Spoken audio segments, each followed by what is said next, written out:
সুপ্রিয় শিক্ষার্থীবৃন্দ, শামসুন্নাহার স্কুলের পক্ষ থেকে অনলাইন ক্লাসে সবাইকে স্বাগত। আমি Mohammad Wahidur Rahman Sohan, assistant teacher English, Shamsunnahar high school, Bangla Bazar, Begumganj, Noakhali. আজকে আমাদের আলোচনার বিষয় হচ্ছে ট্যাগ কোয়েশ্চেন নিয়ে। আমরা ট্যাগ কোয়েশ্চেনের কিছু প্র্যাকটিস করব। তবে ট্যাগ কোয়েশ্চেন সম্পর্কে ছোট্ট একটা ধারণা দিই। It is a statement followed by many question. Tag question মূলত একটা স্টেটমেন্টের পরে, যদি একটা বাক্যর পরে একটা ছোট্ট একটা কোয়েশ্চেন থাকে, অর্থাৎ we use tag questions to ask for confirmation. They means something like, is that right or do you agree. অর্থাৎ শ্রোতার সমর্থন পাওয়ার জন্য, কোনো কিছু কনফার্ম করার জন্য শ্রোতাকে এমন ধরনের প্রশ্ন করা যে এটা ঠিক আছে কিনা, তুমি কি এটার সাথে একমত। মূলত এটাই হচ্ছে ট্যাগ কোয়েশ্চেন। তো আচ্ছা, আপনার কথা না বাড়িয়ে আমরা সরাসরি ট্যাগ কোয়েশ্চেনের কিছু প্রবলেমেটিক সলিউশনের দিকে চলে যাই। The mother rose in her, তার মধ্যে মাতৃত্ববোধ জেগে উঠল। এটা বিভিন্ন পরীক্ষার মধ্যে এসেছে এরকম একটা ট্যাগ কোয়েশ্চেন। তো এখানে ট্যাগ কোয়েশ্চেন করার জন্য প্রত্যেক শিক্ষার্থীকে আমি আগে বলে দিই, ট্যাগ কোয়েশ্চেন করতে গেলে মূলত সাবজেক্ট ভার্ব শনাক্ত করতে হবে তোমাদেরকে। ওই সেন্টেন্সের সাবজেক্ট ভার্ব শনাক্ত করে নিতে হবে। তো এটা একটা সেন্টেন্স, এটা একটা অ্যাসার্টিভ সেন্টেন্স। তো এখানে সাবজেক্টটা কি? এখানে সাবজেক্ট হচ্ছে দি মাদার, আর এরপরে ভার্ব হচ্ছে রোজ। আমরা জানি রোজটা হচ্ছে রাইজ ভার্বের পাস্ট ফর্ম। তো একটা সেন্টেন্সের মধ্যে আমরা ট্যাগ কোয়েশ্চেনের মধ্যে কী বসাই? মূলত এই যে খালি জায়গায় তোমরা দেখতে পাচ্ছ, এখানের মধ্যে আমরা কী বসাই? প্রথমে আমরা এখানে অক্সিলিয়ারি ভার্ব বসাই। কোন অক্সিলিয়ারি ভার্ব বসাবো? যে অক্সিলিয়ারি ভার্বটা সেন্টেন্সের মধ্যে থাকে। কিন্তু যখন সেন্টেন্সের মধ্যে কোনো অক্সিলিয়ারি ভার্ব থাকে না, সেক্ষেত্রে আমরা কি করি? সেক্ষেত্রে আমরা ডু, ডাজ অথবা ডিড বসাই অক্সিলিয়ারি ভার্ব হিসেবে। এই ডু, ডাজ, ডিড ও অক্সিলিয়ারি ভার্ব। তো এটা যে বসাই, এটা কিসের উপর ভিত্তি করে বসাই? আমরা বসাই মেইন ভার্বের উপর ভিত্তি করে। যেমন এখানে রোজ ভার্বটা আছে, এটা একটা মেইন ভার্ব। তো এখানে ডু, ডাজ, ডিড বলবে, এর মধ্যে থেকে এই যে ডু, ডাজ, ডিড, এখানে তিনটা শব্দ আছে। এই তিনটা শব্দের মধ্যে কোনটা বলবে সেটা নির্ভর করবে কিন্তু মেইন ভার্বের ফর্মের উপরে। সাবজেক্টের পরে যদি মেইন ভার্বের প্রেজেন্ট ফর্ম থাকে তাহলে বলবে ডু, আর সাবজেক্টের পরে মেইন ভার্বের বেস ফর্মের সাথে যদি এস অথবা ইয়ে যুক্ত থাকে তাহলে সেক্ষেত্রে আমরা ডাজ বসাবো। আর সাবজেক্টের পরে যদি ভার্বের পাস্ট ফর্ম থাকে, মেইন ভার্বের পাস্ট ফর্ম থাকে, তাহলে আমরা ডিড বসাবো। তাহলে স্বভাবত এখানে লক্ষ্য করো, এখানে সাবজেক্টের পরে কিন্তু মেইন ভার্বের কিন্তু পাস্ট ফর্ম আছে, সুতরাং আমাদেরকে ডিড বসাতে হবে। কারণ সাবজেক্টের পরে যদি মেইন ভার্বের যদি পাস্ট ফর্ম থাকে তাহলে আমরা ডিড বসাই। যদি অক্সিলিয়ারি ভার্ব, তবে শর্ত থাকে যে এখানে অক্সিলিয়ারি ভার্ব থাকতে পারবে না। অক্সিলিয়ারি ভার্ব থাকলে সেক্ষেত্রে সেই অক্সিলিয়ারি ভার্বটাকে বসাতে হবে। তারপরে ট্যাগ কোয়েশ্চেনের আরেকটা নিয়ম, সেটা হচ্ছে কখনো নট বসে, আবার কখনো নট বসে না। তো কখন নট বসে? সেন্টেন্সের মধ্যে, সেন্টেন্সটি যদি অ্যাফার্মেটিভ হয় তাহলে নট বসে, সেন্টেন্সটি যদি নেগেটিভ হয় তখন নট বসে। নেগেটিভ হতে গেলে কয়েকটা শব্দ থাকতে হবে সেন্টেন্সের ভিতরে, যেমন নো, নট, নাথিং, এরপরে নোবডি, নো ওয়ান, নান। এছাড়া কিছু কিছু শব্দ আছে দেখতে অ্যাফার্মেটিভ, আসলে কিন্তু নেগেটিভ, যেমন হার্ডলি, সিলডাউন, ফিউ, লিটল ইত্যাদি। তো এগুলো থাকলে সাধারণত নট বসে না, কিন্তু এই সেন্টেন্সের মধ্যে এইগুলো নেই, সুতরাং আমাদেরকে নট বসাতে হবে। তবে নট বসানোর নিয়ম হচ্ছে অক্সিলিয়ারি ভার্ব এবং নটের সংক্ষিপ্ত ফর্ম দিতে হবে। তো আমরা অক্সিলিয়ারি ভার্ব এবং নটের সংক্ষিপ্ত ফর্ম দিচ্ছি। আসলে লেখাগুলি স্পষ্ট বোঝা যাবে না, তোমরা এগুলো লিখে ফেলো। আমি এত সুন্দর করে লিখতে পারবো না স্ক্রিনে। তারপরে ট্যাগ কোয়েশ্চেনের সবচাইতে যেটা গুরুত্বপূর্ণ বিষয়, আসলে ট্যাগ কোয়েশ্চেনের অধিকাংশ নিয়মটা কিন্তু সাবজেক্টকে ঘিরে। এখানে যে সাবজেক্টটা আছে দ্য মাদার, এখানে এই সাবজেক্টের পরিবর্তে কী বলবে? ট্যাগ কোয়েশ্চেনে যদি আমরা সাবজেক্টের প্রনাউন বসাই তাহলে কখন কী বলবে? তো এখানে দ্য মাদার এটার অর্থ হচ্ছে মাতৃত্ববোধ, অর্থাৎ মাদারলি ফিলিংস। তো এটা একটা অ্যাবস্ট্রাক্ট নাউন। কেন এটা অ্যাবস্ট্রাক্ট নাউনে পরিণত হয়ে গেছে? মাদার তো আমরা জানি কমন নাউন। হ্যাঁ, ইংরেজিতে একটা নিয়ম আছে, যদি কমন নাউনের পূর্বে দি বসে অথবা দা বসে, আমি তোমাদের কাকে বলি দা এবং দি এর মধ্যে কী তফাৎ। যদি কোনো ভাওয়েল সাউন্ডের পূর্বে যদি দা হয় তখন সেটা দিতে পরিণত হবে, অর্থাৎ উচ্চারণ করতে হবে দি। আর যখন কনসোনেন্ট সাউন্ডের পূর্বে যখন দা বসে তখন সেটা দাই হবে। তো এখানে দ্য মাদার এটার পরিবর্তে আমাদেরকে ইট ব্যবহার করতে হবে। এবার কেন ইট ব্যবহার করব? কারণ এটা অ্যাবস্ট্রাক্ট নাউনে পরিণত হয়ে গেছে। এখানে মাদার মানে মানা, মাদার মানে হচ্ছে এখানে মাতৃত্ববোধ, অর্থাৎ মাদারলি ফিলিংস। কমন নাউনের পূর্বে দি বসে অনেক সময় সেটা অ্যাবস্ট্রাক্ট নাউনে পরিণত হয়ে যায়। এইভাবে the father rose in him, সেক্ষেত্রেও দ্য ফাদারের পরিবর্তে ইট বসবে। The brother rose in him, এক্ষেত্রেও বাদার মানে তখন হবে বাদারলি ফিলিংস, অর্থাৎ ভ্রাতৃত্ববোধ, তখনও তার পরিবর্তে ইট বসে। তো আশা করি তোমরা এই ট্যাগ কোশ্চেনটা বুঝতে পারছো। এখানে দ্য মাদার পরিবর্তে ইট বসার কারণ কি? এখানে শি না বসে ইট বসলো, কারণ হচ্ছে দ্য মাদার এখানে আর কমন নাউন নেই, সেটা অ্যাবস্ট্রাক্ট নাউনে পরিণত হয়ে গেছে। এবং অ্যাবস্ট্রাক্ট নাউনের পরিবর্তে সবসময় ইট বসে। এরপরে আমরা নোবডি ট্রাস্ট হার এই ট্যাগ কোশ্চেনের দিকে যাই। এখানে আমরা ট্যাগ কোশ্চেন করার সময় সর্বপ্রথম যে কাজটা করতে হবে, আমাদেরকে সাবজেক্ট ভার্ব শনাক্ত করে নিতে হবে। এখানে সাবজেক্টটা হচ্ছে নোবডি, ট্রাস্ট হচ্ছে ভার্ব। তো এখানে আমরা একটা খসড়া করি। এখানে ভার্বের শেষে এস যুক্ত থাকলে আমরা সাধারণত, যদিও অক্সিলারি ভার্ব না থাকে, ভার্বের শেষে এস যুক্ত থাকলে আমরা ডাজ বসে। আর এখানে সেন্টেন্সটি নেগেটিভ, তাই নট বসবে না। আর নোবডি থাকলে, যেহেতু নোবডি শব্দটা হচ্ছে নাবোধক শব্দ, তাই নট বসবে না। আর নোবডি থাকলে আরেকটা নিয়ম হচ্ছে ট্যাগ কোশ্চেনে সাবজেক্ট রূপে দে বসে। নোবডি থাকলে ট্যাগ কোশ্চেনে সাবজেক্ট রূপে দে বসে। কিন্তু কি হলো দেখি, এখানে ডাজ দে, আসলে এখানে সাবজেক্টটা হচ্ছে বহুবচন, ভার্বটা কিন্তু সিঙ্গুলার রয়ে গেছে, কারণ ভার্বের শেষে ইএস যুক্ত আছে। তো যখন সাবজেক্ট প্লুরাল হবে তখন ভার্বও প্লুরাল হবে। এটা হচ্ছে তোমার সাবজেক্ট ভার্ব এগ্রিমেন্টের নিয়ম। সাবজেক্ট ভার্ব এগ্রিমেন্টের নিয়ম হচ্ছে সাবজেক্ট যদি সিঙ্গুলার হয় ভার্ব সিঙ্গুলার হবে, সাবজেক্ট যদি প্লুরাল হয় তাহলে ভার্বও প্লুরাল হবে। তো সাবজেক্ট প্লুরাল কিন্তু ভার্ব সিঙ্গুলার এমনটা হয় না। তাই এখন আমাদেরকে এই যে বিষয়টা, এটা কিন্তু হচ্ছে না, এটা কিন্তু একটা ভুল। তাহলে আমাদেরকে কি করতে হবে? আমাদেরকে সাবজেক্ট ভার্ব এগ্রিমেন্ট ঠিক করতে হবে, অর্থাৎ দেই থাকবে, কিন্তু ডাজকে পরিবর্তন করে দিতে হবে। অর্থাৎ যে ক্ষেত্রে ট্যাগ কোশ্চেনে সাবজেক্ট রূপে দে বসে, সেক্ষেত্রে ডাজ বসার কোনো সুযোগ নেই।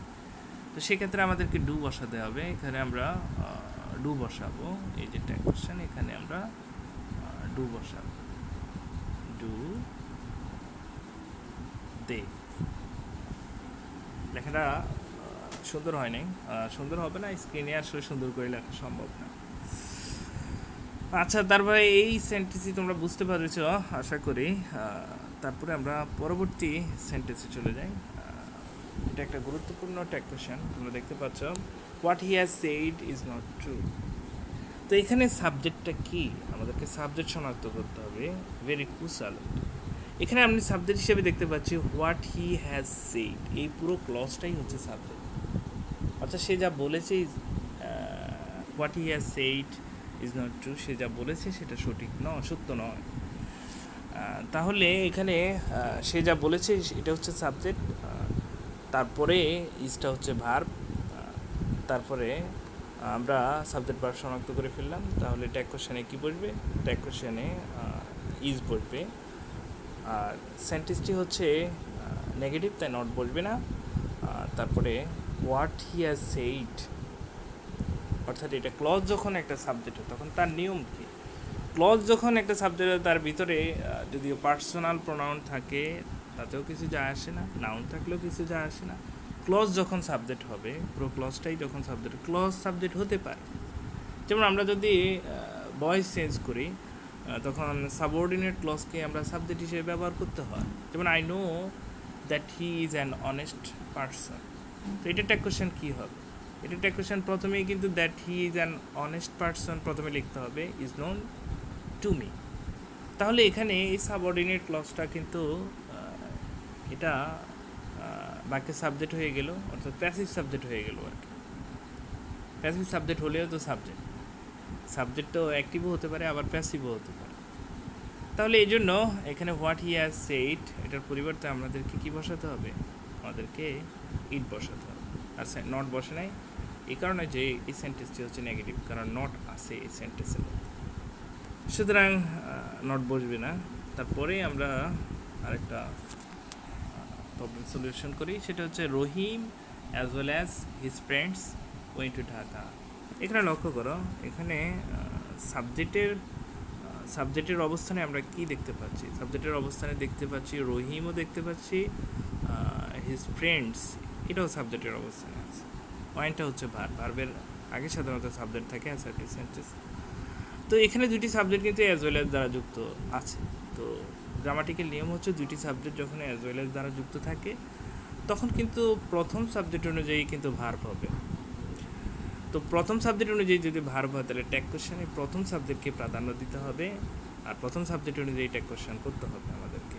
অর্থাৎ এখানে প্রথম সাবজেক্টটাই সাবজেক্ট, দ্বিতীয় যে সাবজেক্ট আছে সেটা কিন্তু সাবজেক্ট নয়, সুতরাং ট্যাগ কোশ্চেন কিন্তু করতে হবে প্রথম সাবজেক্টকে নিয়ে। তাহলে এখানে কি হবে, এখানে প্রথমে সেন্টেন্সটি কিন্তু অ্যাফার্মেটিভ, আর এই সেন্টেন্সের মধ্যে কিন্তু কোনো অক্সিলিয়ারি ভার্ব নেই। অয়েন্ট ভার্বের পাস্ট ফর্ম আমরা জানি, গো ভার্বের পাস্ট ফর্ম হচ্ছে অয়েন্ট। তাহলে সেক্ষেত্রে আমাদেরকে ডিড ব্যবহার করতে হবে সাবজেক্টের পরে। যদি ভার্বের পাস্ট ফর্ম থাকে তাহলে ডিড হবে।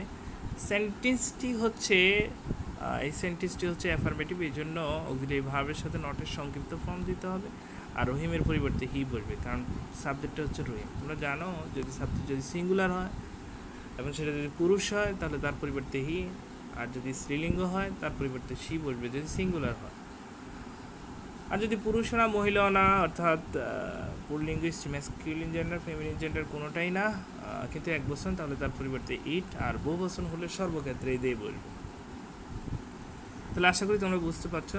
এরপরে আমরা পরেরটা চলে যাই। এখন এখানে লক্ষ্য করো, এখানে রহিম সাবজেক্ট এবং হিজ ফ্রেন্ড তাও সাবজেক্ট।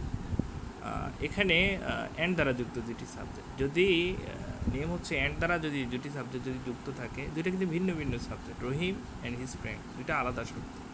অ্যান্ড দ্বারা দুটি সাবজেক্ট যদি যুক্ত থাকে তাহলে সেক্ষেত্রে কিন্তু ভার্বটা প্লুরাল হবে, অর্থাৎ ভার্ব প্লুরাল পড়বে।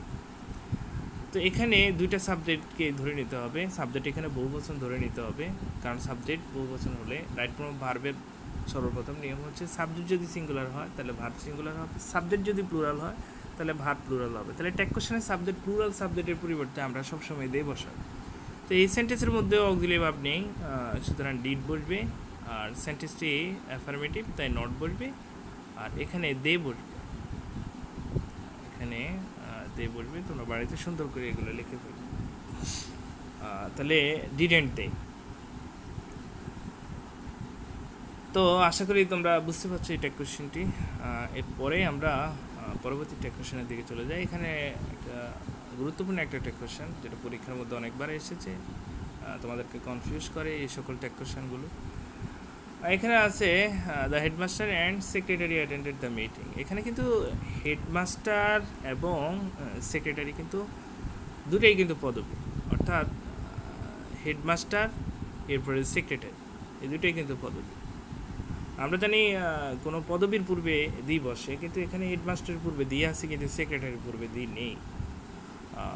কেন নেই সেটার কারণ হচ্ছে এখানে যিনি হেডমাস্টার তিনি হচ্ছেন সেক্রেটারি, অর্থাৎ দুইটা পদবি যদি থাকে অ্যান্ড দ্বারা যদি যুক্ত থাকে দুইটা পদবি, এবং প্রথম পদবীর পূর্বে যদি আর্টিকেল যদি থাকে অর্থাৎ যদি দি বসে, তাহলে ধরে নিতে হবে লোক একজন। আর যদি দুইটা পদবীর পূর্বেই যদি আর্টিকেল থাকে অর্থাৎ দি থাকে তখন ধরে নিতে হবে লোক দুইজন। তো এখানে একটা মাত্র দি আছে, সুতরাং এখানে ধরে নিতে হবে লোক একজন, অর্থাৎ যিনি হেডমাস্টার তিনি আবার সেক্রেটারি। তো এখানে ভার্বের আমরা দেখতে পাচ্ছি পাস্ট ফর্ম, অক্সিলিয়ারি ভার্ব না থাকলে ভার্বের যদি পাস্ট ফর্ম থাকে তাহলে আমরা ডিড বসাবো।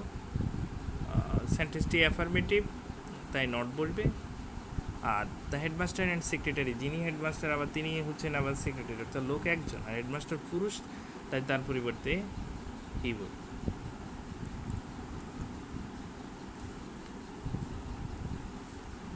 And then the wise say so, এখানে আমরা সাবজেক্ট ভার্ব আগে শনাক্ত করিনি, এখানে দ্য ওয়াইজ হচ্ছে সাবজেক্ট, সে ভার্ব। তো এখানে আমরা কোনো অক্সিলারি ভার্ব দেখতে পাচ্ছি না। দ্য ওয়াইজ, এখানে ওয়াইজটা আসলে সাবজেক্ট হওয়ার কথা না। ওয়াইজ অ্যাডজেক্টিভ সাধারণত সাবজেক্ট হয় না, কিন্তু যখন অ্যাডজেক্টিভকে আমরা সাবজেক্টের অবস্থানে নিয়ে যাই তখন তার পূর্বে আমরা যখন দি বসাই তখন সেটা বহু বচনে রূপান্তরিত হয়ে যায়, এবং সেই সাথে সাথে ওই অ্যাডজেক্টিভটি আসলে নাউনে পরিণত হয়। অর্থাৎ অ্যাডজেক্টিভ যখন তার পূর্বে দি নেয়, অর্থাৎ তার পূর্বে যখন আমরা দি বসাই তখন সেটা বহু বচনে রূপান্তরিত হবে। তো এখানে আমরা দেখতে পাচ্ছি যে, লক্ষ্য করো এখানে সে ভার্বের প্রেজেন্ট ফর্ম, সুতরাং ডু বসবে, সেন্টেন্সটি অ্যাফার্মেটিভ, নট বসবে। আর দ্য ওয়াইজ মানে হচ্ছে জ্ঞানীরা, অর্থাৎ অ্যাডজেক্টিভ যখন তার পূর্বে দিনে তখন সেটা বহু বচনে রূপান্তরিত হয়ে যায়, তখন তার পরিবর্তে দে বসে, অর্থাৎ ট্যাকোশনে তার পরিবর্তে দে বসাতে হবে। তারপরে all that glitters is not gold, এটাও একটা ক্রুশাল ট্যাকোশন। এখানে লক্ষ্য করো all that glitters is not gold. তো এখানে সাবজেক্টটা কি, সাবজেক্টটা লক্ষ্য করো, এখানে সাবজেক্টটা হলো অল দ্যাট গ্লিটার্স, এরপরে ইজ হচ্ছে ভার্ব। তাহলে আমরা প্রথমে ইজ বসাই, সেন্টেন্সটি নেগেটিভ তাই নট বসবে না। আর অল দ্যাট গ্লিটার্স, এই অল দ্যাট গ্লিটার্স মানে কি, মানে এভরিথিং দ্যাট গ্লিটার্স। তো তোমরা জানো যে জহুরুল ইসলাম উনি একজন প্রভাবশালী লেখক, রাজশাহী বিশ্ববিদ্যালয়ের ইংরেজি ডিপার্টমেন্টাল হেড তিনি একটা বইতে লিখেছেন যে সকল অল দ্বারা এভরিথিং বোঝায় সেগুলোর পরে ভার্ব কিন্তু সিঙ্গুলার হয়, আর যে সকল অল দ্বারা এভরি বডি বোঝায় তারপরে কিন্তু ভার্বটা প্লুরাল হয়। অর্থাৎ এখানে ভার্ব সিঙ্গুলার বসার কারণ হচ্ছে অল দ্বারা এভরিথিং বোঝাচ্ছে।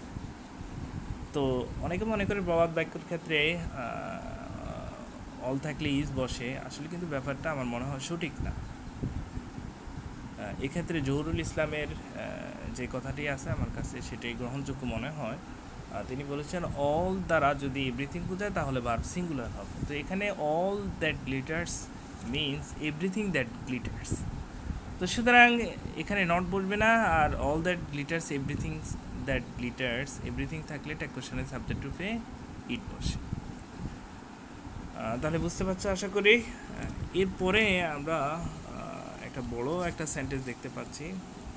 এখানে কতগুলো অংশ আছে সেন্টেন্সে। তো ট্যাকোশনের ক্ষেত্রে এটা আসলে কনফিউশনাল, তোমাদেরকে কনফিউজ করে ফেলে এগুলো, যে কতগুলো সেন্টেন্স যদি পাশাপাশি দেওয়া থাকে তখন তোমরা কি করবে। তখন সর্বশেষ যেই সেন্টেন্সটি আছে অথবা সর্বশেষ যে অংশটি আছে তার সাবজেক্ট এবং ভার্ব দিয়ে তোমাদের ট্যাকোশন করতে হবে। তো এখানে প্রথমে আছে you can fool all the people some of the time, তুমি কিছু লোককে কিছু সময়ের জন্য বোকা বানাতে পারো।